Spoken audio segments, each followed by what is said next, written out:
Astaghfirullah. Assalamualaikum warahmatullahi wabarakatuh. Alhamdulillah wassalatu wassalamu ala rasulillah wa ala alihi wa sahbihi wa mawalah wa la hawla wa la quwata illa billahi wa ba'du. Alhamdulillah, di malam hari ini kembali Allah izinkan kita untuk berkumpul di Kaila Catering ini. Salawat dan salam kita hadiahkan kepada Rasul kita Nabi besar Muhammad sallallahu alaihi wa ala alihi wasallam. Pembahasan di malam hari ini tetap membahas tentang kisah-kisah yang bermanfaat,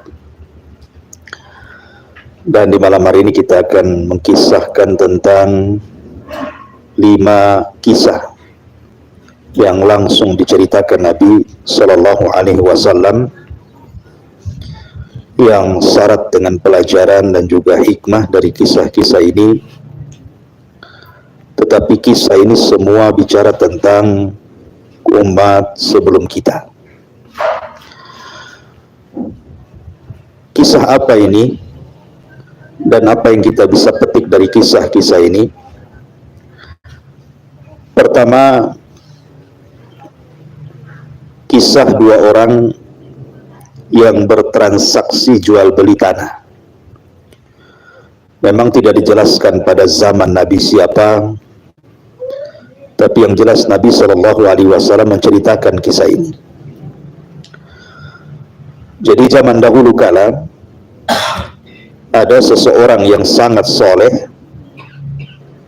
mencari sebuah lahan, sebuah tanah, tentunya untuk buat tempat tinggal dan sisanya untuk berkebun. Maka berjumpalah dengan orang yang menjual lahan juga, dan dua-duanya orang baik, dua-duanya orang soleh.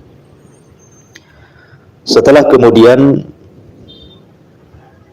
sepakat dengan harga tanah tersebut, akhirnya dia pun membeli lahan tersebut dengan harga yang sudah ditentukan. Setelah dibeli lahan itu, maka dia bangun rumah di situ dan sisa tanahnya digunakan untuk bertani dan bercocok tanam. Jadi Allah Subhanahu wa taala takdirkan ketika dia sedang mencangkul tanah tersebut, rupanya dalam tanah tersebut ada harta karun. Waalaikumsalam. Ada peti yang isinya itu emas, perak, jamrud, pokoknya harta-harta yang sangat berharga. Artinya kalau seandainya dia mengambil harta itu, maka akan merubah semua kehidupannya menjadi orang yang kaya raya. Dan itu bisa saja, pertama tanah dia sudah beli. Yang kedua, yang menemukan harta juga dia, dan tidak ada yang tahu kecuali dia dengan Allah Azza wa Jalla. Artinya kalau dia ambil harta itu, maka bisa merubah kehidupan keluarganya. Tetapi orang ini orang soleh, tidak mau mengambil yang bukan haknya, karena masih ragu-ragu. Apabila kita membeli tanah, kemudian di situ ada pohon mangga, apakah buahnya juga milik kita, dan begitu. Sebenarnya sah-sah saja dia miliki karena sudah membelinya, tapi karena dia ragu-ragu, maka dia mendatangi orang yang punya lahan ini, yang sudah lama sebenarnya tidak ketemu. Dia bawa hartanya itu, harta karunnya itu. Kemudian dia mengetuk pintunya, mengucapkan salam, kemudian dijawab salam, dan dia katakan, sesungguhnya ini hartaku temukan di lahanku yang kau jual kepadaku, ini milikmu, ambil. Jadi pemilik tanah ini kaget gitu ya, karena sudah dijual tanahnya. Dia pun tidak mau menerimanya. Luar biasa ya. Dia pun akhirnya mengatakan kepada yang sudah membeli lahannya, tidak, aku sudah jual tanah ini untukmu, itu harta yang kau temukan dirimu, ambil untukmu. Akhirnya saling tolak menolak di sini. Yang membeli lahan tidak mau mengambil harta tersebut, yang menjual lahan pun tidak mau. Oh, kan luar biasa. Coba ada di zaman sekarang kayak mustahil kisah seperti ini. Jangankan dapat harta di lahan sendiri, nemu dompet di jalan saja mikir-mikir gitu ya. KTP-nya dibuang, isinya dikantongi. Artinya bahwa lihat bagaimana zaman dulu amanahnya dua orang ini. Akhirnya karena tolak-tolakan pada nggak mau nih, datanglah keduanya kepada seorang hakim. Maksudnya biar hakim yang memutuskan hak siapa harta karun ini sebenarnya. Karena dalam persidangan itu masing-masing menolak, tidak mau. Hakim ini cerdas. Kata hakim, sudah begini saja, kalian berdua punya anak. Maka keduanya mengatakan, ya saya punya anak perempuan. Yang satunya mengatakan punya anak laki-laki. Kata sang hakim, bagaimana kalau seandainya anak kalian nikahkan dan harta itu sedekahkan kepada anak kalian? Kan deal itu ya, sudah sama-sama adil. Akhirnya setuju, menikahlah dua anak orang tersebut. Akhirnya harta diserahkan kepada anak-anaknya. Kisah ini cukup unik karena ya kalau untuk di zaman sekarang amanah yang seperti ini kan sulit sekali. Apalagi di zaman sekarang ini kejujuran itu sudah hampir punah gitu ya. Jangankan di zaman sekarang, di zaman Umar bin Khattab saja, ketika mendengar ada seorang wanita jujur langsung dinikahkan dengan putranya. Ketika Umar bin Khattab malam-malam itu keluar, mungkin bahasa kita ini belusukan seorang pemimpin di malam hari, melihat tenda-tenda para pengungsi dari daerah yang hendak mencari pekerjaan di ibu kota. Tiba-tiba ada seorang ibu yang bicara dengan anak perempuannya dalam tenda itu. Karena Umar curiga, kenapa tenda yang lain dipadamkan, tenda dia pula dinyalakan, padahal jam segitu harus dipadamkan, itu api pemerintah. Maka ya Umar menyamperi tenda tersebut, kononnya mau menegur kenapa tidak dipadamkan. Tapi rupanya ada pembicaraan dengan ibu dan seorang anak wanita ini soal jual beli air susu. Kata ibunya, nak, besok bagaimana kalau air susu ini kita campur dengan air, biar banyak untungnya kan itu ya. Jadi tipu menipu dalam jual beli itu dari dulu sama saja. Caranya ya begitu, campur-campuran gitu ya. Salak bagus dengan salak jelek dicampur. Salak kecut, jeruk manis dengan jeruk kecut dicampur gitu ya. Memang tipu menipu dalam jual beli itu memang begitu. Ya zaman dulu ya. Lah tapi anaknya mengatakan, tidak wahai ibunda, Amirul Mukminin Umar melarang tidak boleh curang dalam berniaga. Lah kata ibunya, kan Umar nggak tahu. Disangkanya Umar nggak tahu, padahal di samping tendanya. Umar pun geleng-geleng kan gitu. Kemudian ibunya mengatakan, kan Umar tidak tahu, Amirul Mukminin tidak tahu, kita berdua saja dalam tenda ini. Tapi anaknya mengatakan, wahai ibunda, walaupun Umar tidak tahu, Allah, Rabb Umar tahu. Dari situ ibunya sadar, Umar pun takjub dengan kejujuran wanita tersebut, anak wanita tersebut. Akhirnya Umar pulang, kemudian memberitahu semua anak laki-lakinya, mau kalian menikah dengan wanita yang menakjubkan diriku. Kemudian Qasim bin Umar mengatakan, saya wahai ayahanda. Akhirnya Qasim bin Umar pun menikah dengan anak wanita tersebut yang miskin yang ada di tenda. Menikah dengan anak orang nomor 1. Luar biasa. Kalau sekarang anak presiden ya tidak mungkin ya anak dikawinkan dengan anak ruli, mikir-mikir gitu ya. Tapi kan Umar bin Khattab ini bicara soal kejujuran agama. Karena itu yang menjadikan anak keturunannya akan menjadi saleh. Makanya kemudian dari pernikahan Qasim dengan wanita tersebut lahir seorang anak wanita namanya Laila.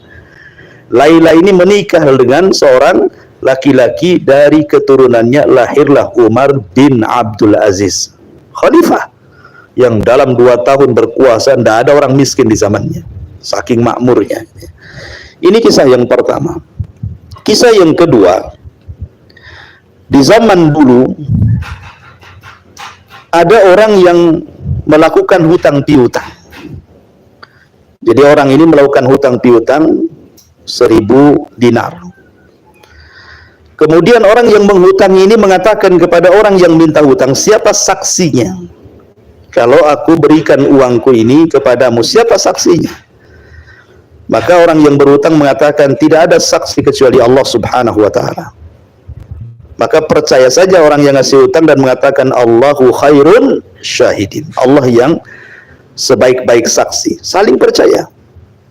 1000 dinar, bukan sedikit 1000 dinar. Dinar itu mata uang. 1 dinar itu 4 gram lebih emas. Kan itu ya. 1000 nak berapa ratus juta tuh. Ya kan? Tapi percaya saja. Kemudian diberikanlah uang tersebut dengan diberikan tempo. Beberapa bulan dia harus mengembalikan pada tanggal, hari, bulan, dan tahun. Ketika sudah sampai waktu pembayaran, karena orang yang berhutang ini memang amanah, ya, dia ingin mengembalikan uang itu, takut kepada Allah Azza wa Jalla kalau seandainya pada jam yang ditentukan uang itu tidak sampai kepada orangnya. Masalahnya perjalanan dia ke tempat orang tersebut bukan perjalanan mudah. Sudah jauh, harus melewati sungai. Dan di sungai itu pun perahu yang mengantarkan orang tersebut tidak banyak gitu ya waktu-waktunya itu. Apalagi ketika di hari haknya pengembalian itu cuaca tidak bagus. Sehingga kemudian ketika dia sampai di ujung sungai, sementara orang yang minjami uang sudah nunggu juga di ujung sungai sana. Masalahnya tidak ada perahu yang mengantarkan dirinya untuk mengembalikan uang tersebut. Akhirnya dia pun merasa berdosa, merasa takut kepada Allah Azza wa Jalla. Diambillah kayu, kemudian kayu itu dibelah, kemudian uang yang 1000 dinar itu diletakkan dalam kayu, diikat. Kemudian dia letakkan di sungai dan mengatakan, inni tawakkaltu 'ala Allah. Aku hanya bisa bertawakal kepada Allah, ya Rabb. Aku sudah berjanji hari ini mengembalikan uang, tapi aku tidak bisa mengembalikan karena memang tidak bisa nyebrang. Hanya dengan cara ini kaulah yang mengantarkan uang ini kepadanya. Wah, ini kan tawakal tingkat tinggi. Masa uang mau diletakkan di sungai? Mikirlah kita. Ya. Jangankan bicara itu. Uang 100.000 aja jatuh, kita balik lagi. Ini itu ya. Atau asal letak saja, pikir kita.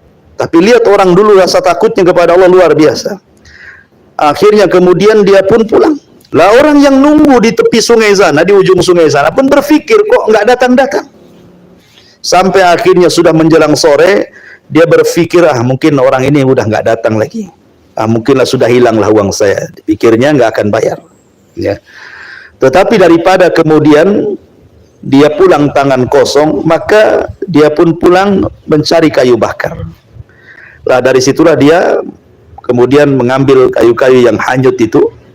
Rupanya terambillah kayu tersebut dan dia pulang. Tidak tahu kalau salah satu kayu yang dibawa itu adalah isi uang yang hendak dibayarkan kepadanya. Pulang dia ke rumahnya. Ketika dibelah-belah kayu itu, dia kaget.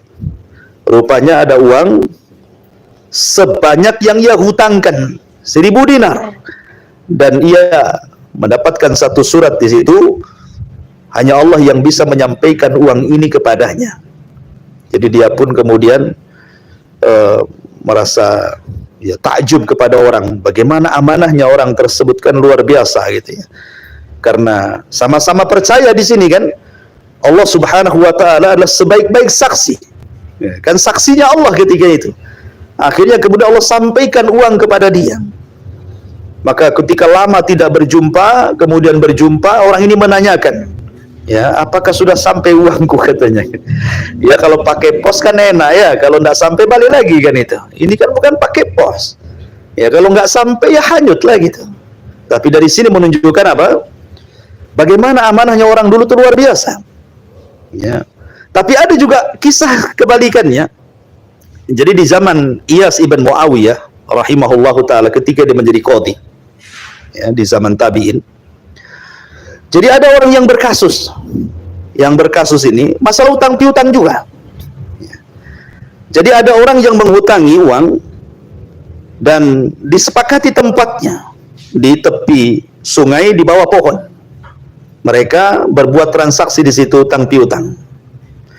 Akhirnya kemudian setelah disepakati waktu bayar, rupanya yang mengambil uang ini, yang mengambil hutang ini tidak mengaku bahwa dia berhutang, karena masalahnya ada saksi, saksinya hanya pohon itu saja. Ya nggak mungkinlah pohon jadi saksi, ya kan? Akhirnya geramlah orang yang menghutang ini. Sudah menghutangi, pas mau bayar diingkari pula.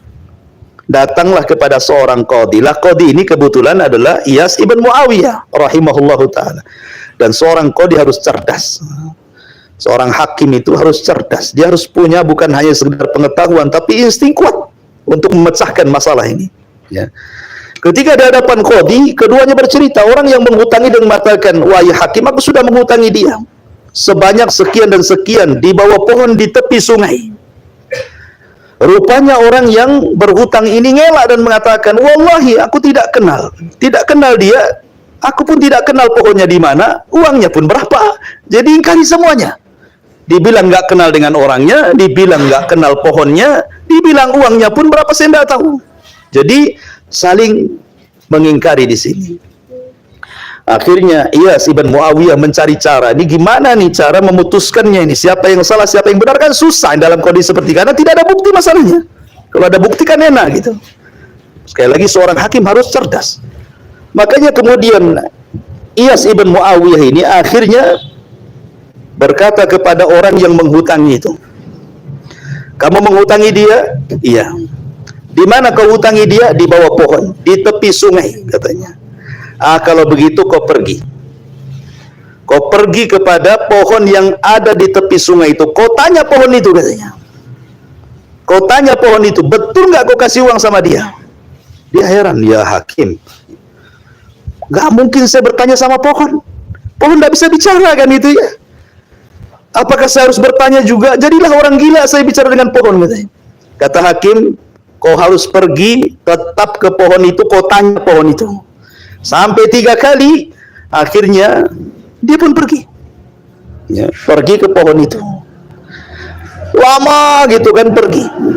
Sekarang si hakim bersama dengan orang yang mengambil hutang itu. Ya, kata sang hakim, kenapa lama sekali orang itu? Kok nggak datang-datang? Subhanallah, memang Allah subhanahu wa ta'ala tidak mungkin membiarkan orang zalim. Tiba-tiba dia tercetus omongan, iyalah Pak Hakim, itu kan pohonnya jauh, katanya, tepi sungai. Nah kan, keceletot ngomong kan, dia bilang dari awal dia tidak tahu pohonnya, dia tidak tahu orang itu, pohonnya pun saya tidak tahu uangnya berapa. Keceletot ngomong dia, ya Hakim, iyalah pantas dia lama, kan pohonnya jauh, katanya. Lihat bagaimana Allah subhanahu wa ta'ala membongkar aibnya. Memang orang zalim seperti itu, suatu ketika akan terbongkar sendiri kan. Langsung hakim itu marah, ya adu wallah, wahai musuh Allah, kadzabtum, kau dusta. Sekarang kau kembalikan uang itu sama dia. Lihat, seorang hakim harus cerdas dia. Kalau nggak tahu memutuskan karena nggak ada bukti masalahnya. Bagaimana Iyas ibn Muawiyah membongkar nih? Ya. Itulah begitu, kadang-kadang orang yang pinjam hutang lebih galak daripada orang ngutangi zaman sekarang. Lihat kasus-kasus itu, mau mengambil hutang sampai dibunuh sekarang ini. Padahal hutangnya tidak banyak, nyawa melayang. Nah, ini menunjukkan bagaimana orang dulu tuh luar biasa gitu ya. Amanahnya itu ya, orang dulu tuh luar biasa. Tapi ada juga yang kasus seperti ini gitu ya. Kalau zaman sekarang sudahlah, jangan cerita. Antum lebih banyak ceritanya daripada saya, orang yang kurang ajar terhadap hutang gitu ya. Ini kisah yang kedua. Kisah yang ketiga, ini juga kisah dikisahkan Imam Bukhari tentang kisah 2 wanita dan seekor serigala. 2 wanita dan seekor serigala. Jadi suatu ketika 2 wanita ini kakak beradik, dua-duanya punya bayi. Jadi sedang mengasuh bayinya, kemudian main-mainlah di tepi danau. Ya. Kemudian 2 bayinya ini diletakkan begitu saja, kemudian berenanglah 2 adik kakak wanita ini di danau tersebut tanpa memperhatikan bayinya. Datanglah seekor serigala, kemudian menerkam salah satunya dan membawa pergi, dibawa ke dalam hutan, ya dimakan, ya kan. Akhirnya kemudian tinggal 1 bayi itu. Maka 2 wanita ini setelah mandi, dia pun langsung ke darat, rupanya cuma ada 1 bayi. Dari sinilah kemudian dua-duanya mengaku bahwa itu bayinya. Kakaknya mengatakan itu bayiku, kemudian adiknya mengatakan itu bayiku. Akhirnya kemudian karena sama-sama mengklaim gitu ya, datanglah kepada Nabi Allah Daud alaihi salam. Kisah ini ada di zaman Nabi Daud. Daud seorang nabi, ya, seorang raja juga, memberi keputusan, wahai Nabi Allah, ini ada kasus seperti ini kepada kami. Ya, ada seekor serigala mengambil dan memakan bayi salah satu di antara kami. Kita tidak tahu bayi ini bayi siapa. Bayi kakakku kah bayi diriku, kata adiknya. Akhirnya kakaknya bersumpah itu bayinya. Karena dia berani bersumpah, maka Nabi Daud tentu akan mendahulukan orang yang bersumpah atas nama Allah. Maka kata Nabi Daud, kalau begitu maka bayi ini milikmu, milik kakakmu. Rupanya adanya tidak terima dengan keputusan Nabi Allah Daud ini. Akhirnya datang kepada anaknya Nabi Daud, siapa? Nabi Sulaiman. Ya, Nabi Sulaiman minta keputusannya diulang. Maka Nabi Sulaiman alaihi salam mengatakan, kalau begitu ambil pisau. Ambil pisau di dapur. Diambilnya pisau oleh pengawal. Kata Sulaiman, bunuhlah bayi ini, biar dua-duanya nggak dapat. Kan itu, yang satu dimakan serigala, yang satu dibunuh. Selesai, nggak dapat kan dua-duanya. Tapi insting seorang ibu kan tahu dia bayinya, nggak mungkin tidak tahu dia bayinya. Maka adiknya langsung menangis dan mengatakan, wahai Nabi Allah, ya, daripada kau bunuh bayi ini, nggak apa-apa, kau kasihkan aja kakakku, katanya. Dari sini Nabi Sulaiman mengetahui bahwa bayi itu bukan bayi kakaknya, kan, tapi bayi adiknya, kan itunya. Karena bagaimanapun seorang ibu kan lebih ada ikatan dengan anak, mana anaknya gitu. Akhirnya kata Sulaiman, Nabi Allah Sulaiman mengatakan, bayi ini milik adikmu, bukan milik kamu. Ya, bayimu sudah dimakan serigala, kau hanya mengaku saja. Akhirnya dia pun hanya bisa menangis. Dan dari sini menunjukkan bagaimana sikap amanah yang diberikan adiknya itu, sifat kasih sayang. Nggak apa-apa, daripada anaknya mati lebih baik anaknya hidup, gitu ya. Ya, ini luar biasa karena kasihan dengan anaknya. Zaman sekarang banyak ibu membunuh bayi, ya kan? Ya mungkin karena anaknya anak haram, bukan anak halal mungkin, ya. Itulah gara-gara perzinahan, punya anaknya dibunuh pula anaknya. Anak sah saja dibunuh gara-gara takut dengan ekonomi dia, kan itu ya. Banyak tuh anak yang diracun karena tidak sanggup, karena kurang tawakal kepada Allah, padahal banyak pekerjaan, akhirnya dibunuh pula anaknya. Ini terjadi di zaman sekarang. Pada Allah mengatakan, wal mau'udatu su'ilat bi ayyi dzambin qutilat. Ini kisah yang ketiga. Kemudian kisah yang keempat, ini pun dikisahkan juga Imam Bukhari rahimahullahu taala. Kisah ini sering saya sampaikan juga di sini. Tentang kisah seseorang yang berjalan di pematang sawah. Ya, jadi ada seorang laki-laki berjalan di pematang sawah itu, pematang kebun. Tiba-tiba kemudian ada awan pekat hitam berada di atas kepalanya dan sedang menuju ke hadapannya. Jadi berjalan awan hitam itu terus dengan kencangnya awan itu. Maka dia pun heran dengan awan itu. Awan hitam kok berjalan dengan kencang ke arah depan dia. Yang lebih mengherankan lagi bukan itu saja, rupanya dia mendengar suara di balik awan itu. Suara itu mengatakan, iski hadiqata fulan. Iski hadiqata fulan. Hujani kebunnya si fulan.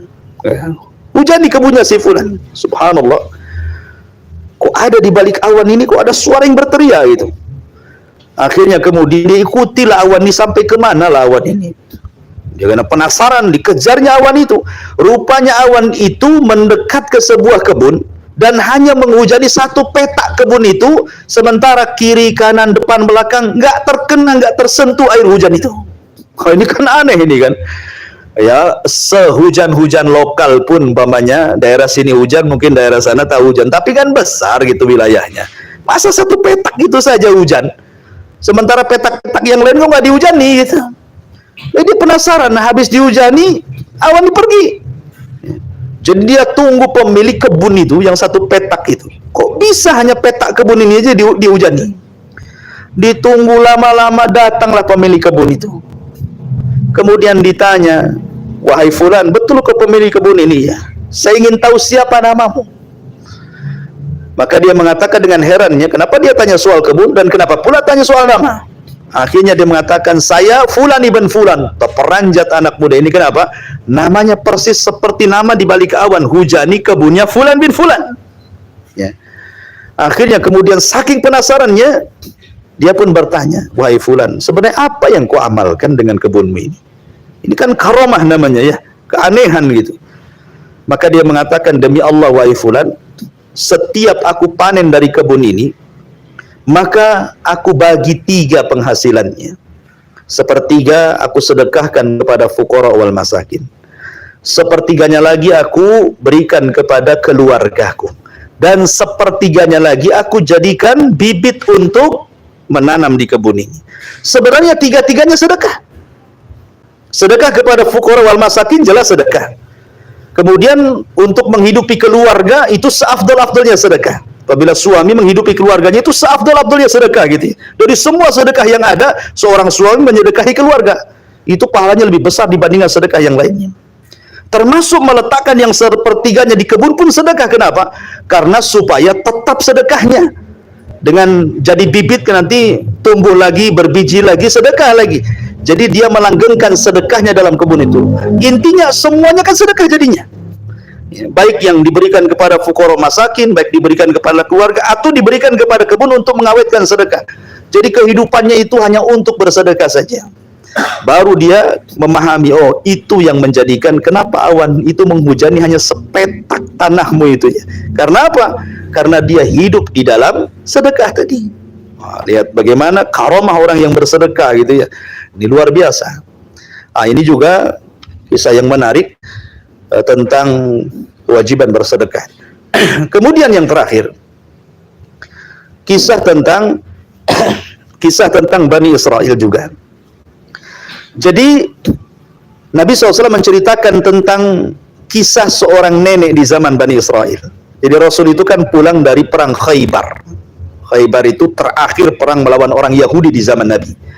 Rasul kan perang melawan Yahudi itu 4 kali dan berakhir di perang Khaybar. Itu sudah terakhir memerangi orang Yahudi dan Yahudi pun terusir dari kota Madinah. Jadi pulang dari peperangan itu, Nabi SAW kehabisan bekal. Rupanya di tengah jalan ada satu gubuk, rupanya pemiliknya seorang nenek Yahudi yang berada di perbatasan Khaybar itu, jauh dari Madinah. Karena kehabisan makanan, kehabisan minuman, kelaparan gitu ya, Rasul dan beberapa para sahabat singgahlah di rumah nenek tersebut, kemudian minta untuk dijamu. Ya, mungkin minum atau makanan kambing gitu ya, disembelih gitu. Akhirnya diberikan kebaikan nenek ini, memberikan kepada Nabi SAW dan beberapa para sahabatnya makan minumlah Rasul di rumah nenek tersebut. Nabi SAW itu tidak pernah kebaikan orang. Makanya Nabi SAW mengatakan kepada nenek tersebut, wahai nenek, kamu sudah berbuat baik sama saya. Sekarang kira-kira kalau seandainya aku pulang ke kota Madinah, apa yang kau kehendaki? Nanti ku utus sahabat mengambil apa yang kau mau di sini, karena kau sudah berbuat baik sama saya. Itulah manhajnya Nabi, tidak melupakan kebaikan orang. Ya. Kata nenek tersebut, iya, kebetulan saya butuh pembantu.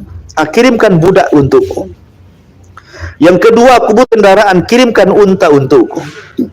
Aku butuh seekor anjing untuk menjaga kambing-kambingku. Aku butuh ini, butuh itu, macam-macam dia minta. Rasul sampai geleng-geleng kepala, hanya ngasih makan, minum, Masya Allah, mintanya macam-macam.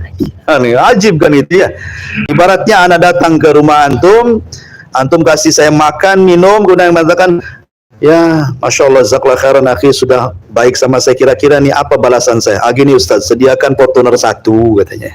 Gitu kan, minta Fortuner 1, kasihlah pembantu di rumah. Apa nggak terperanjat hati saya itu, masih makan minum saja kok mintanya macam-macam gitu ya.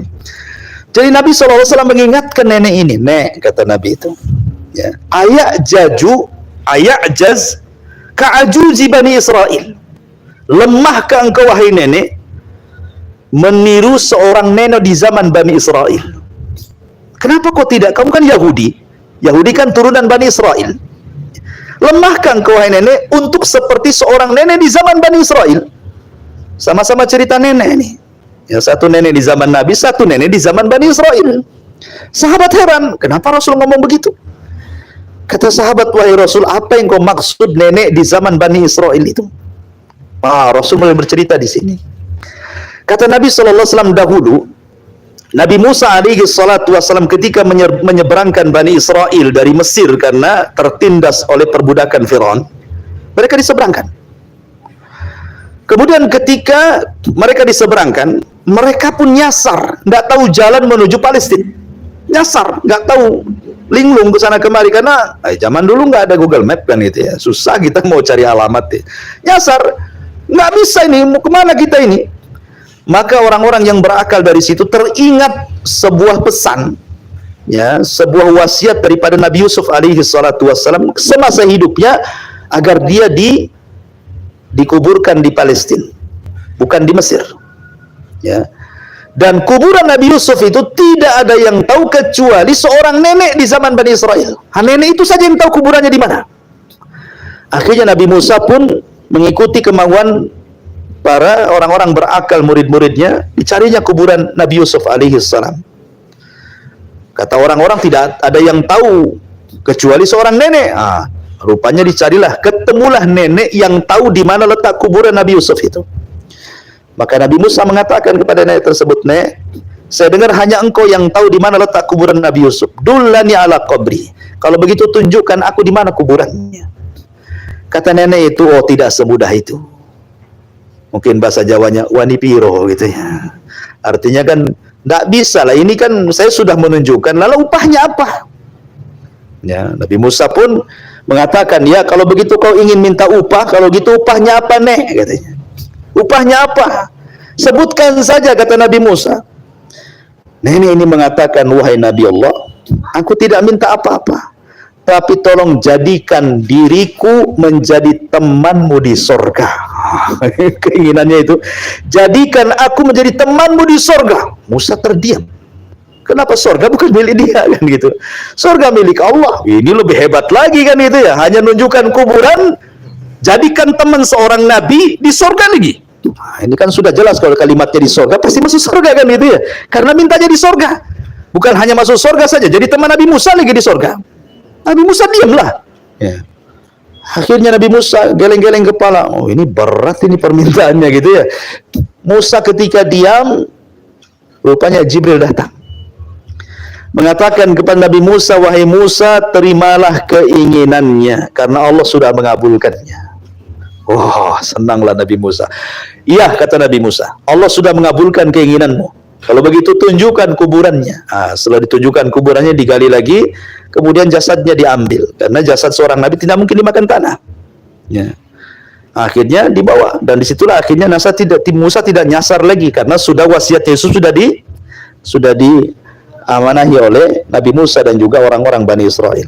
Nah, dari kisah ini apa ini? Rasul mengatakan kepada nenek itu, "Nek, lemahkah engkau untuk menjadi seorang nenek di zaman Bani Israel? Kalau sudah tua itu jangan minta macam-macam urusan dunia." Gitu maksudnya ya. Kalau sudah tua itu ya otaknya akhirat lah. Masa udah tua otaknya dunia saja gitu kan.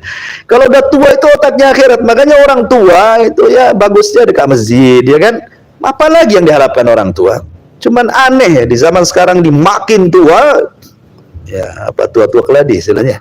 Makin tua makin jadi. Lihat para pembisnis itu. Lihat para pejabat itu kan. Makin tua makin haus jabatan kan itu. Makin tua makin dikembangkan bisnisnya sama dia. Dia nggak pernah ngaca tuh. Kenapa? Karena ubahnya disemir hitam. Seolah-olah masih muda, padahal kalau saya dibiarkan itu udah dicat warna putih semua tuh.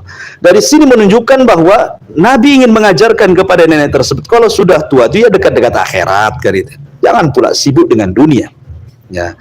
Lah 5 kisah ini luar biasa. Bisalah antum petik sendiri faedahnya gitu ya. Bagaimana kita diajarkan untuk lebih dekat lagi dengan Allah dengan cara bersedekah, dengan cara amanah, dengan cara beribadah, dan begitu seterusnya. Jangan cari alasan orang itu malas ibadah karena sebuah kesibukan. Imam Mujahid dalam sebuah asar, ini bukan hadis tapi asar mauquf kepada Imam Mujahid. Jadi dia menceritakan tentang kisah 3 orang. 1 orang kaya, 1 orang sakit, 1 hamba sahaya. Satunya orang kaya, satunya orang sakit, satunya hamba sahaya. 3 orang ini dihadapkan kepada Allah Subhanahu wa ta'ala. Kemudian Allah bertanya pertama kepada orang kaya, dia panggil orang kaya itu.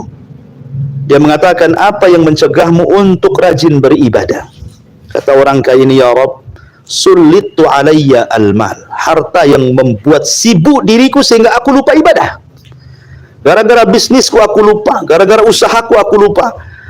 Kemudian Allah Subhanahu wa taala panggilkan Nabi Allah Sulaiman. Kemudian Allah mengatakan, wahai fulan, kaya mana kamu dengan orang ini? Maksudnya Nabi Allah Sulaiman. Kaya mana kamu dengan Nabi Sulaiman? Siapa? Tidak ada orang kaya di dunia melebihi Sulaiman. Sebutkan siapa? Korun kecil. Ya. Nabi Sulaiman itu kaya sekali. Dia raja dunia alal itlaq. Ya. Makanya orang ini lebih kaya mana kamu dengan Nabi Sulaiman?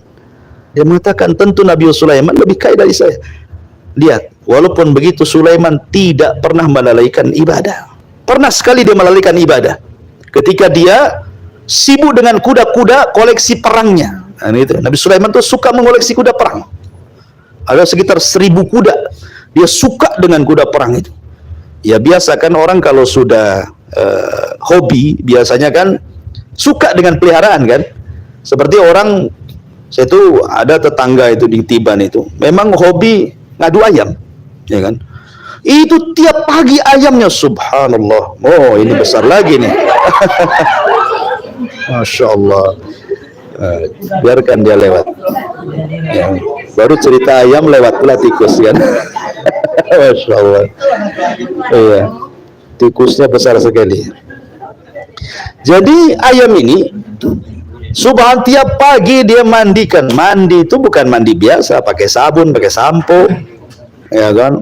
Kemudian disikat pakai bulu ini, ya kan. Kita aja jarang nyikat, dia disikat pakai bulu. Bisa lah dia rawat ayam, tiap hari dia mandikan. Minumannya extra jos. Subhanallah kan. Itu diurut juga tuh ayam itu, rupanya ada masas ayam juga. Nah, jadi diurut. Subhanallah, memang kalau orang udah hobi itu ngeri. Ya, semua kalah, istrinya pun kalah. Ya. Jadi Nabi Sulaiman itu karena hobi, jadi suatu ketika dia pandangilah kuda-kuda perangnya itu. Lupa dia sholat sampai terbenam matahari. Baru dia teringat. Gara-gara terlalaikan dengan 1000 kuda perang itu, akhirnya dia sembelih keesokan harinya. Dan dia mengatakan, ya Rabb, gara-gara 1000 kuda inilah aku dilalaikan untuk beribadah kepadamu. Disembelih semua. Bagikan kepada fuqara wal masakin. Dari sini ada kaedah apa? Man taraka syai'an lillahi awadallahu khairan minhu. Barang siapa yang meninggalkan sesuatu karena Allah, pasti Allah akan ganti sesuatu itu dengan yang jauh lebih baik lagi.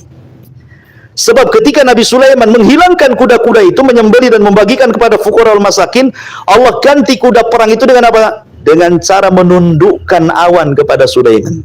Angin ditundukkan. Ya. Cepat mana naik angin apa naik kuda? Naik angin lah kan itu. Set, sudah di mana naik angin itu? Naik kuda lama lah, belum ngasih makannya, belum ngasih angin, nggak dikasih makan. Maka Allah berikan yang terbaik. Makanya kenapa? Kalau kita meninggalkan sesuatu karena Allah, pasti Allah akan berikan yang jauh lebih baik. Seperti kisah anak muda yang dulu saya ceritakan kan, nemu tas gitu ya. Kemudian isinya kalung. Rupanya pas dia dalam hatinya ingin memiliki kalung tersebut, dia mengatakan, ini bukan milikku, ini bukan hakku ini. Maka dia simpan. Rupanya sebentar kemudian ada seorang kakek ngaku bahwa dia kehilangan barang. Rupanya betul, barang itu kakek itu dikembalikan. Ketika kakek itu hendak memberikan imbalan, dia mengatakan, tidak, aku hanya mengambil imbalan dari Allah. Padahal pada awalnya ingin menguasai itu. Tapi karena dia takut kepada Allah, enggak jadi. Nah, ketika kakek itu hendak memberikan imbalan dengan sangat besar, dia pun tak mau. Padahal dia sedang kesulitan tuh. Dia tidak mau. Mudah-mudahan Allah yang membalasnya. Kisah ini lama ceritanya. Sampai akhirnya anak muda ini keluar dari Mekah, cari pekerjaan, harus menyeberangi sebuah lautan. Rupanya kapalnya terhempas gelombang. Akhirnya sampailah di pulau yang entah berantah di mana pulau itu. Ketika dia terbangun, datang waktu fajar, subuh, gelap-gelap kan itu. Maka dia masuk ke dalam kampung tersebut. Rupanya ada sebuah masjid. Masjid itu kotor, tidak ada yang membersihkan. Kayaknya sudah lama nggak dihuni masjid itu. Karena dia orang baik, orang soleh, penghafal Quran, maka dia bersihkan masjid itu. Tiba-tiba azan. Ketika azan, satu kampung datang semuanya. Kenapa? Seolah-olah itu azan pertama. Ya. Karena masjid itu pada diazani kotor gitu ya. Ketika dia azan, satu kampung datang. Ya itulah kan kaget gitu ya. Nah, coba gini ya, antum ke masjid jam 9 antum azan, kira-kira datang nggak orang-orang tuh? Datang kan, ini ajaran apa jam 9 datang? Ketika jam 12 azan duhur tak datang pula orang itu gitu ya. Artinya bahwa orang ini azan satu kampung datang semua. Kok ada suara azan? Karena biasanya kalau suara di pagi-pagi kan masih gelap gitu ya, sehingga kalau dia bersuara kan kemana-mana. Lain kalau siang itu banyak suara-suara ya, sehingga tidak terdengar. Tapi kalau gelap-gelap pasti suara akan kesana kemari, apalagi suara dia lantang dan indah. Akhirnya kemudian anak muda ini sholat. Udah setelah sholat dia mengaji, rupanya punya suara yang indah. Ini orang kampung dengerin, nggak sholat juga dia, tapi melihat suaranya indah. Dari situlah keesokan harinya dia takjub dengan anak muda itu, datang kepada anak muda ini dan mengatakan, wahai anak muda, jadi imamlah di masjid ini, ajari anak-anak kami untuk mengaji. Maka orang-orang Baduy itu kata anak muda ini, tidak bisa, aku datang untuk mencari pekerjaan. Nah kalau begitu berapa gajimu? Ya, kami akan bayar. Akhirnya disepakati sekian gajinya, semua orang kampung itu ngaji sama dia. Dapatlah dia pekerjaan menjadi pengajar Quran. Sudah bertahun-tahun, sudah terkumpul uangnya, tentu dia ingin pulang kampung. Orang kampung bingung, nih kalau pulang siapa yang ngajari?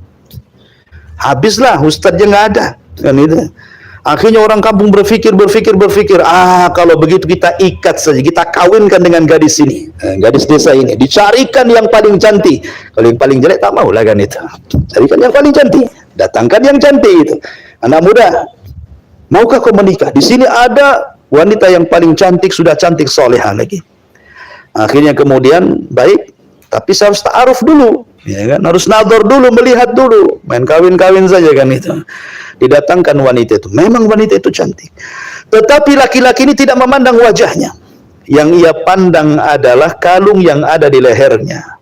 Dia teringat dengan kalung yang dulu dia temukan itu, yang diakui kakek itu kan. Jadi wanita itu pun menangis. Kenapa? Namanya ta'aruf kan memandang wajah, kok yang dipandang dadanya, kalungnya kan itu ya. Jadi orang-orang mengatakan, ya fulan qad kasarta qalbaha, kau sudah memecahkan hati wanita tersebut. Kalau kau mau bilang mau, kalau kau tak mau bilang tak mau. Kenapa kau pandangi terus dadanya gitu ya? Maksudnya kalung yang ada di lehernya itu. Kata anak muda ini, sebentar, aku ada sejarah dengan kalung itu. Ya, ada apa maksudnya? Mau ceritalah dia dulu, bertahun yang silam itu dia menemukan tas, rupanya ada kalung yang luar biasa harganya itu ya. Kok mirip dengan kalung itu katanya? Dan itu punya seorang kakek namanya si Anu, saya sudah lupa lah, pokoknya seorang kakek. Ketika dia habis bercerita tersebut, tiba-tiba satu kampung itu bertakbir, Allahu Akbar katanya. Bingunglah anak muda ini. Kenapa satu kampung bertakbir? Barulah kemudian mereka bercerita. Dulu ada seorang kakek bercerita persis seperti ceritamu. Dan kakek ini berdoa, kalau seandainya anak muda itu ada di sini, ku nikahkan dia dengan puteriku katanya. Rupanya kakek itu orang tua dari anak perempuan tadi. Subhanallah, kayak sinetron kan. Ini ya. Tapi ini kan betul kisahnya. Akhirnya kemudian menikahlah laki-laki dengan wanita tersebut, punya 2 anak. Secara tidak langsung dia sudah menguasai kalung dan pemiliknya kan itu ya. Punya 2 anak. Allah takdirkan 2 anaknya meninggal. Kemudian selang beberapa tahun karena ibunya kepikiran dengan anaknya sakit, akhirnya meninggal juga. Jadi istrinya meninggal, 2 anaknya meninggal. Kalung itu menjadi warisan anak muda tersebut. Dulu ketika dia nemu kalung itu, dia berhasrat untuk mengambilnya kan. Tapi dia takut kepada Allah. Sekarang betul-betul kalung itu halal bagi dia. Jadi warisan dia. Karena dia tidak tahan sedih di kampung tersebut, dia minta izin sama orang kampung pulang ke Mekah. Akhirnya dia jual kalung itu dan hasilnya untuk modal berniaga, Allah takdirkan menjadi orang paling kaya di Mekah di zaman itu. Gara-gara kalung modal itu, dan dia menjadi orang yang ahli sedekah. Lihat, barang siapa yang meninggalkan sesuatu karena Allah, Allah ganti dengan yang jauh lebih baik lagi. Ketika dia tidak mau mengambil kalung itu karena Allah, ini milik orang, Allah ganti dengan yang lebih baik lagi. Itulah kaidah. Ya, jadi jangan takut seorang itu meninggalkan sesuatu karena Allah. Intinya bahwa banyak kisah-kisah yang bisa kita ambil ibrah dan pelajaran itu ya. Kemudian juga kisah yang tadi masih bicara tentang orang kaya kan. Dipanggil oleh Allah, lihat Sulaiman. Ya. Sulaiman kaya, lebih kaya dari kamu, tapi tidak melalaikan beribadah. Kemudian yang kedua, datanglah orang yang sakit parah. Allah katakan kepada orang sakit ini, apa yang melalaikan kamu? Kenapa kau tidak beribadah? Dia mengatakan, ya Rabb, lihat kondisiku, aku sakit. Ya, sehingga aku malas beribadah, karena kondisi sakitku ini yang mendorongku aku malas untuk beribadah. Akhirnya Allah datangkan Nabi Allah Ayub. Ayub ini ditimpa sakit, bukan hanya sakit, anaknya mati. Kemudian usahanya gulung tikar, dijauhi manusia, terakhir ditimpa penyakit 18 tahun, dengan kondisi penyakitnya dari atas kepala sampai kaki benjol, isinya nanah dengan darah, dan dia tidak bisa bangun. Istrinya yang memapah ke tempat dia mandi, dia cebok, dia buang hajat. Begitu selama 18 tahun itu. Tapi dia tidak pernah mengeluh kepada Allah. Maka Allah mengatakan, lebih parah mana sakitmu dengan Ayub ini, katanya. Dia mengatakan, ya Rabb, tidak seberapa. Tentu sakitnya Ayub jauh lebih parah dibandingkan diriku. Kata Allah, tapi dia tidak pernah malas untuk beribadah. Gitu ya. Kemudian yang ketiga, datangkanlah seorang budak ini. Kemudian mengatakan, apa yang membuat kamu lalai untuk beribadah? Ya Rabb, saya ini seorang budak, aku ini ada tuan, aku harus bekerja kepada tuanku. Ya. Akhirnya kemudian Allah mendatangkan Nabi Allah Yusuf. Yusuf ini dulu pernah jadi budak. Dan ketika diambil dari sumur oleh para pedagang, kan dijual di Mesir. Akhirnya dia jadi budak seorang laki-laki pembesar Mesir namanya Al-Aziz, yang punya istri namanya Zulaiha itu. Lama dia jadi budak, sampai pernah masuk penjara juga gitu ya. Kemudian Allah mengatakan, lebih budak mana kau dengan Nabi Yusuf? Dan mengatakan, Nabi Yusuf tentu lebih budak dibandingkan aku. Kalau begitu Nabi Yusuf tidak pernah lalai beribadah. Kenapa kau lalai? Ya kan? Lah dari sini apapun ceritanya, namanya ibadah itu tidak bisa dilalaikan dalam kondisi apapun. Ya, dan kita lihat cerita-cerita para nabi dulu itu kan, ingat kisah-kisah ini dikisahkan bukan hanya enak ya dengar kisah-kisah, bukan kayak cerita Tom and Jerry atau cerita Upil-Ipil apa itu ya, cerita apa gitu ya.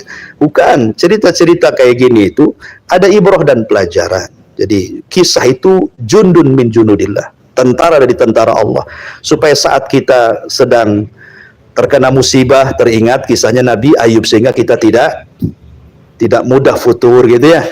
Ketika kita ditimpa masalah ekonomi, masalah kemiskinan, ingat dulu Nabi pun pernah miskin, jadi tidak sedih. Jadi kisah-kisah itu sebenarnya untuk melipur lara gitu ya. Ketika kita dalam kondisi susah itu, melihat kisah-kisah orang dulu jadi tenang.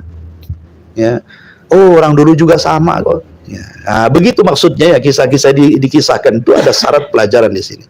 Wallahu alam, ini yang bisa saya kisahkan di malam ini. Sebelum saya tutup, silakan kalau ada yang mau bertanya.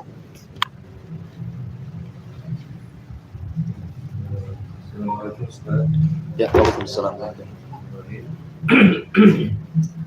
Tadi dengan kisah yang saya sampaikan, ada yang mau tanyakan. Ya. Terkait dengan amanah yang susu gadis tadi, anak gadis itu karena amanah lantas menakjubkan hati Umar radhiyallahu anhu.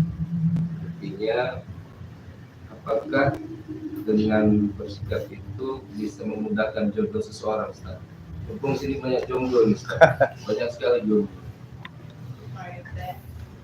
Tips-tips nasihat untuk supaya dapat pasangan. Jomblo tak laku atau jomblo yang yang ngasih harga mahal ya? Ya sebenarnya sih jodoh itu di tangan Allah. Jodoh di tangan Allah. Tetapi ingat bahwa nikah itu sebuah ibadah, bahkan bisa menjadi sebuah kewajiban. Ya. Kalau sudah sampai taraf wajib, nggak ada alasan harus nikah. Ya, maksudnya taraf wajib itu begini. Kalau dia sudah tidak bisa menahan nafsu, akhirnya terdorong untuk melakukan zina, naudzubillah, melihat film-film yang nggak jelas, ya, ataupun melakukan hal-hal yang dilarang dalam Islam, gitu kan, sampai mendorong syahwatnya untuk melakukan zina atau wasilah zina, berarti sudah wajib tuh, daripada dosa terus. Dan itu sebenarnya perpindahan dari halal, dari haram ke halal, dari dosa ke ibadah itu hanya 5 menit saja. Ya, hanya 5 menit saja kan. Aku nikahkan kamu, gitu ya, itu kan akad nikah itu kan cuma 5 menit, dah sampai 5 menit. Ya, aku nikahkan kamu dengan si anu dengan mahar seperangkat alat masjid dibayar tunai kan itu. Nah, ku terima, selesai, nggak sampai 5 menit. Ya, jadi haram jadi halal gitu ya.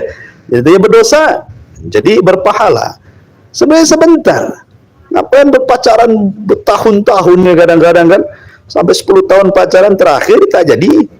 Ya kan? Atau udah pacaran 10 tahun nikahnya setahun, nggak imbang tuh.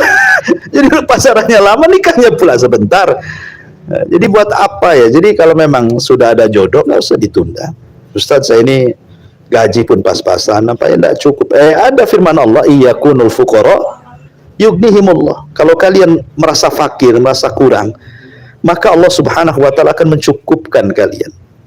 Ya, saya yakin kayak ini bos antum gitu kan, sebelum menikah juga nggak punya usaha kayak gini, nggak punya rumah, nggak punya mobil, nggak punya apa, kecuali kalau ada warisan. Setelah menikah itulah baru terpikir usaha, terpikir rumah, terpikir mobil, terpikir apa, akhirnya punya semua kan. Tapi kalau jomblo nggak ada ceritanya sukses ya, kecuali ya judin, dapat togel mungkin. Tapi kalau sendiri itu tetap masih miskin. Nggak akan dia kepikir punya rumah, beli peralatan rumah, beli kompor, kasur, nggak akan kepikiran itu. Bagus dia cari kos-kosan yang elit sekalian, sudah ada semuanya. Tapi yang sudah menikah ini kepikiran macam-macam, walaupun ngontrak pun masih nyicil lah, beli kulkas, akhirnya punya kulkas, ya kan? Nyicil beli karpet, punya karpet akhirnya. Jadi punya semua, lama-lama dipunyai dia. Itu maknanya bahwa kalau kalian merasa fakir, nanti Allah buat kalian kaya. Jadi jangan khawatir, nikah saja, apa masalahnya? Nggak ada jodoh, nggak, mustahil. Sekarang ini alat komunikasi banyak ya kan? Cari jodoh itu kayak cari kucing dalam karung. Nggak dapat di IG, dapat di Facebook. Nggak dapat di Facebook, di WeChat, kan? Macam-macam sekarang ini kan. Tinggal milih sekarang ini. Apa masalahnya? Nah, cuman ya gitu, dapatnya ya kayak kucing gitu, disangka kucing itu warna putih, pas dibuka warna hitam pula. Gitu. Nah, itu kan namanya tebak-tebakan di situ. Nah, makanya juga selain daripada jangan asal cari juga ya harus dipilah-pilih juga ya. Dan mencari jodoh di zaman sekarang lebih mudah karena apalagi laki-laki ya, jumlah wanita itu jauh lebih banyak dibandingkan jumlah perempuan. Nah, jumlah perempuan lebih banyak dibandingkan jumlah laki, apalagi di Batam. Sensus di Batam itu perempuan jauh berlipat-lipat dibandingkan laki-laki. Lihat di Makuning itu pekerja-pekerja itu. Satu perusahaan itu perempuan mungkin 70%, laki-laki 30%. Ada yang 10%-nya laki-laki, 90%-nya perempuan. Jadi nggak ada alasan lah kalau jomblo tak kawin itu di Batam. Kecuali antum hidup di hutan, nggak ada mungkin kan. Di Batam tuh gampang cari jodoh. Tapi sekali lagi ingat sabda Nabi SAW, fangki tungkahul mar'atu li arba. Wanita itu dinikahi karena 4 perkara gitu ya. Perlu cantik juga, perlu kaya juga, perlu nasab juga, tapi agama jangan dilupakan. Ya, wallahu a'lam. Ya. Amalan-amalannya Ustaz, kira-kira Ustaz. Amalan cari jodoh. Ini sudah. Iya, jadi ada satu kisah begini ya. Ada anak muda itu, mukanya pas-pasan. Mukanya ya tampan pun tidak, ya, pas-pasan mukanya. Ya. Dia naksir pula wanita yang cantik tetangganya. Anak orang kaya, dia orang miskin, sudah miskin pas-pasan pula. Ya. Dia tak berani ngaca gitu, kacanya yang takut bukan kita. Jadi karena keinginan kuat dia ingin menikahi wanita soleha itu, wanita cantik itu, anak orang kaya, dia orang miskin. Dia ngomong sama ibunya, Bu, mungkin nggak saya ini nikah sama gadis itu tuh, tetangga sebelah yang kaya. Kata ibunya, sudahlah, jangan tempuh tinggi lah angan-anganmu. Nanti jatuh pula kan gitu. Nggak usah pikir gitu. Akhirnya kemudian dia pun datang ke masjid. Di situ ada ustadz di masjid itu. Ustadz, saya pengen nikah sama gadis itu. Bisa nggak? Namanya Ustadz kan beda dengan jawaban ibu. Oh bisa. Mulai Ustadz itu kasih motivasi. Bisa. Ya, semua takdir Allah kata Ustadz itu. Syaratnya cuma satu. Kamu harus rajin ibadah ke masjid ini. Kamu harus rajin sholat 5 waktu, rajin baca Quran, rajin zikir. Pokoknya kamu jangan tinggalkan masjid. Ya. Akhirnya terpikir sama anak muda ini, oh betul juga kata Ustadz ini. Akhirnya sejak itu dia sholat. Lihat, awalnya niatnya bukan karena Allah kan, karena ingin dapat wanita tersebut. Sholat 5 waktu nggak pernah tinggal, zikir baca Quran, ya, belajar sama Ustadz itu ngaji. Akhirnya suaranya jadi bagus. Lah bapaknya gadis itu suka ke masjid, memperhatikan kok anak muda ini kok soleh kali katanya. Mulai kan Allah ngabulkan tuh doanya tuh. Oh, yang lain anak-anak muda seusia dia tak ada di masjid tuh. Dia saja dia habis sholat 5 waktu, zikir baca Quran luar biasa. Mulai tertarik anak muda ini. Ya. Jadi kata bapaknya anak muda itu, ini kalau dijadikan karyawan saya boleh juga nih. Ini orang soleh ini, pasti tidak mungkin berkhianat. Akhirnya dia mengatakan kepada anak-anak, mau enggak kamu menerima tawaran saya? Dalam hati anak muda sudah senang. Oh jangan-jangan suruh nikah sama anaknya. Dia tidak tahu maksudnya kan. Ini kan cerita, maksudnya mau diajak kerja di perusahaan dia. Kata anak muda itu, alhamdulillah Allah sudah kabulkan katanya. Begini nak, kebetulan kami sedang butuh cleaning service di perusahaan. Mau nggak aku kerja sama diriku katanya. Oh kacau dia, rupanya beda. Ya, maksud hati maksudnya dikira ditawari anaknya, rupanya pekerjaan. Dia mengatakan oh tidak pak. Ya, dia tolak tuh pekerjaan itu, nggak bisa. Ya, saya kayaknya masih sibuk belajar ibadah. Oh ditolak betul-betul. Ditolak betul-betul. Akhirnya dia menolak. Tapi tidak kemudian menyurutkan dia ibadah. Dia datang lagi ke Ustadz itu minta nasihat. Saya kira dia menawarkan putrinya, rupanya dia menawarkan pekerjaan pula kan. Hampir dia futur. Tapi Ustadz ini membesarkan hatinya. Subhanallah, itu sudah bagus. Dulu bapak itu tidak pernah nyapa kamu katanya. Sekarang sudah nyapa kamu, itu saja sudah bagus itu kan gitu ya. Berarti kamu sudah disapa dia, teruslah beribadah katanya. Tambah lagi ibadahnya. Kalau perlu sepertiga malam kau tahajud katanya. Ditambah lagi dia ibadahnya. Jadi bapak ini bolak-balik nengok anak muda ini, masya Allah kok makin hari makin rajin. Akhirnya kemudian tertanamlah suka anak muda ini kepada masya Allah. Lewat lagi ya. Sudah nggak apa-apa, biarkan dia ikut ngaji ya. Tangkap saja sebenarnya. Jadi akhirnya kemudian setelah dia makin rajin, makin luar biasa gitu ya. Lama kemudian bapak ini tidak nyapa lagi. Ini Ustadz nggak benar katanya. Katanya kalau makin ibadah nanti bapak itu akan datang lagi. Kok lama nggak datang gitu ya. Paling ke masjid nggak pernah nyapa. Akhirnya hampir dia futur. Tetapi dia berusaha terus-terusan. Akhirnya dia berpikir, ya sudahlah kalau memang ini bukan jodohku. Karena dia sudah lalu ibadah, otomatis kan berubah hatinya, berubah kondisinya, berubah segalanya kan itu. Akhirnya dia pasrah, kalau memang bukan jodohku, pasti Allah berikan yang terbaik. Mulailah ikhlasnya datang di situ. Lah ketika ikhlasnya datang di situ, dia beribadah karena Allah, sudah bukan karena wanita tersebut. Barulah kemudian suatu ketika datanglah bapaknya. Mengatakan, nak, mau kau nikah dengan anakku katanya. Kan? Ketika ibadah itu jadi ikhlas, disitulah Allah datangkan jodoh. Kan awalnya dia belum ikhlas, karena masih mengharap terus masalahnya kan. Sekarang sudah ikhlas, betul-betul datang bapaknya. Allah, siapa yang datangkan bapaknya ke anak muda ini? Allah yang menggerakkan. Ya. Dia mengatakan, mau enggak kamu nikah dengan anak saya?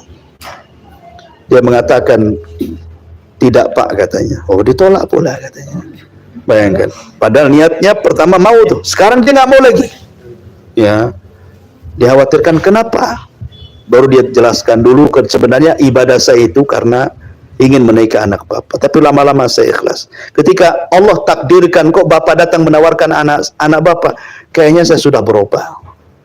Ya, saya tidak mau lagi. Takut amalan saya terganggu nanti niatnya karena anak bapak lagi. Oh, jadi nggak mau jadi. Ya, padahal sudah mau tuh tadinya. Tapi akhirnya karena bapak ini mendesak, kok makin kagum gitu kan. Makin lagi dikagumkan dengan anak muda itu. Oh, dari situ malah bapak itu yang ngemis-ngemis supaya nikah dengan anaknya, kan begitu. Akhirnya nikah, itulah endingnya. Yang penting nikah akhirnya anak muda dengan anak, karena ya, memang bapaknya sampai ibaratnya ngemis-ngemis gitu ya, karena makin takjub dengan akhlaknya. Sudah nggak lihat lagi tampang pas-pasannya itu, karena terkalahkan dengan ibadahnya. Kenapa? Karena ibadah itu membuat cahaya wajah yang jelek pun jadi ganteng ibadah itu. Coba saja. Ya. Tapi kalau nggak ibadah, yang jelek makin jelek. Makin susah jodoh. Ya, wallahu alam. Jadi ya mintalah kepada Allah. Ya, wallahu alam. Itu tipnya, mungkin kisah-kisah itu ya. Ya. Baik. Cukup. Tapi ya sudah agak malam juga. Dan sampai di sini kita tutup dengan kafaratul majlis. Subhanallah bihamdika, asyhadu an la ilaha illa anta, astaghfiruka wa atubu ilaik. Wallahu ta'ala. Assalamualaikum warahmatullahi wabarakatuh. Tolong itu di Syekh.